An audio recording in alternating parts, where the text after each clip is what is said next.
राज मलाई लाग्छ जीवन उत्पत्तिको लागि नेचरसँग हरेक अर्डरहरू छन् यार। सायद भगवान हुँदैन। भगवान हुन्छन् कि हुँदैनन् यो कुरा कसैलाई थाहा छैन। सायद जसरी युनिभर्ससँग नेचरसँग लाइफ एक्जिस्ट गर्नलाई हरेक पोसिबिलिटीहरू छन्, त्यस्तै भगवान एक्जिस्ट गर्नुको पनि पोसिबिलिटी नन जिरो नै छ।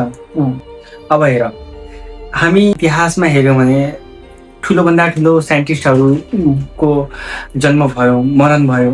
ती सबै साइन्टिस्टहरूले आफ्नो सुरुवाती दौरमा, आफ्नो सुरुवाती टाइमहरूमा भगवानलाई मान्दैनथे।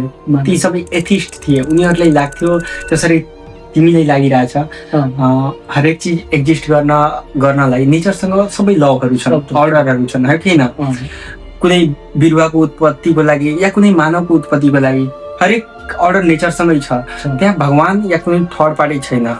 तर उनीहरू जब साइन्स बुझ्दै गए, विज्ञानलाई बुझ्दै गए, तब उनीहरूले अन्तमा स्वीकार गरे कि अनन्त ब्रह्माण्डको सृजना गर्ने कोही क्रिएटर छ, भगवान छन्। 13.8 बिलियन इयर पहिला बिग ब्याङ सुरु भएको थियो अनि त्यससँगै यो युनिभर्सहरू बन्न सुरु भयो। तर यो युनिभर्स एन्ट्रोपीको अनुसार कन्टिन्युअसली बिग्रिन्छ। अब यो सबै चिजलाई फेरि पर्फेक्ट ठाउँमा मिलाएर राख्नलाई कोही त चाहिन्छ। किनभने यत्रो अनन्त ब्रह्माण्डमा एउटा पृथ्वी मात्रै यस्तो प्लेनेट छ जहाँ लाइफ एक्जिस्ट गर्छ। अनि अरू प्लेनेटहरूमा, अरू ठाउँहरूमा लाइफ एक्जिस्ट गरेको छैन। गरे होला तर हामी फेला पारेको छैनौँ। भगवान छ भने म कसरी मान्छु? अब भगवान छ भने कसरी मानिन्छ यो त म पनि भन्न सक्दैन। एकदमै गहिरो सवाल हो। हजारौँ मानिसहरू एथिस्ट छन्, धर्मलाई मान्दैनन्, उनीहरूले भगवानलाई मान्दैनन् र यही प्रश्न गर्छन् बारम्बार कि भगवान भएको हामी कसरी मान्ने? हामीलाई लाग्छ सायद भगवान हुँदैनन्, हामीलाई देखिँदैनन् भनेर, तर भगवान हुन्छन् भनेर सायद। किनभने धेरै साइन्टिस्टहरू छन् सबै भगवानलाई अन्तमा मानेका थिए। यहाँसम्म कि वर्ल्ड वार 2 पछि जब एटोमिक बम अमेरिकाले जापानको नागासाकी र हिरोसिमामा खसायो, त्यति बेला ओपनहाइमरले भागवत गीताको एउटा श्लोकलाई दोहोऱ्याए। I remembered the line from the Hindu scripture, the Bhagavad Gita. Now I am become death, the destroyer of worlds.